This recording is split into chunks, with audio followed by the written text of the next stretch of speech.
Hello and welcome everybody to a late update about the Bitcoin, Ethereum and QNT price. My name is Daniel and I will give you all of my price targets and also expectations for those three coins. We'll go through all of the charts with you together, and if you don't want to miss out on that in the future, don't forget to leave a subscription down below this channel, activate the small little bell and enjoy this video.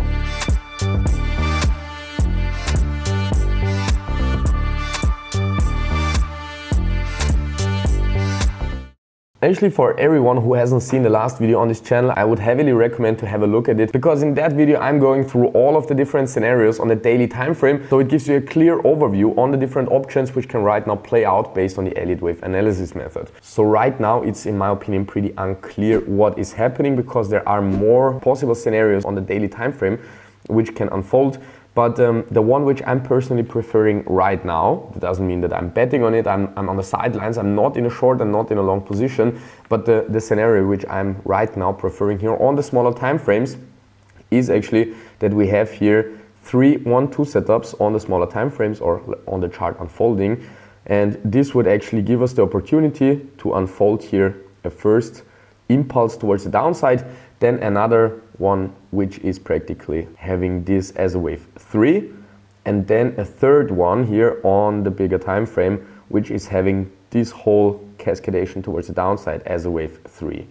So as you can see, this can perfectly land here down in the target area which I gave you for this possible C wave here. I want to go out on the daily time frame to show you which scenario I'm actually talking about. It is the scenario that we are having here a wave 1 towards the upside, then a larger wave 2, then a wave 3, 4 and 5, which comes to the larger wave 3 target area here to make this work as a 1-2 setup. And this, what we are forming here, can result in a larger wave 3 of this wave 3 on the daily time frame. So I hope this scenario is clear. I have talked about it many times in the videos before or in my latest video, but on the smaller time frames I want to zoom back in on the 4-hourly chart. You can see that this can lead here to an imminent breakdown here to this wave C target region, which is below the A wave low here. But wait, I have located this wave 1 high wrong. So practically it would look like this, that we saw a wave A down, a wave B up, and now coming down in a C wave before we can really start going higher in a third wave. The other option is, of course, that this is another 1-2 setup, so we are practically having 2 1-2 setups on a daily time frame. That is why I personally don't want to bet on this scenario right now. So I'm on the sidelines, I'm pretty conservative. I have linked my personal trading portfolio to the Outsmart bot. If you have not heard about the Outsmart bot yet, check out the video which I'm linking here for you. In this video, I'm introducing the Outsmart system to you and how you can connect your account to this bot. So practically in this scenario, I have practically no clear preference on the bigger time frames. So that's why there are right now 2 scenarios on the smaller time frames which are so different. And right now it's absolutely important which one we are following in the very immediate short term. If we would see a break above the $2,000 level, so practically above this wave 2 high here in the chart, in my opinion, this can be only a corrective move, a 3-wave move down. Practically in the moment we go above $2,030, this would be the point for me to switch bullish again, because this would, based on the Elliott wave rules, heavily suggest a wave towards the upside here in a wave 3 of 3. As long as we are staying below $2,030, so below this wave 2 high, I remain bearish here and focus on my target here between $1,200 and $1,400. Let's now also have a look at the Bitcoin chart, and as you can see, I'm still sticking to the same primary scenario here as well, that this can be a wave A towards the downside, this can be an overshooting B wave. So right now I'm expecting a wave C towards the downside before the next run up can start.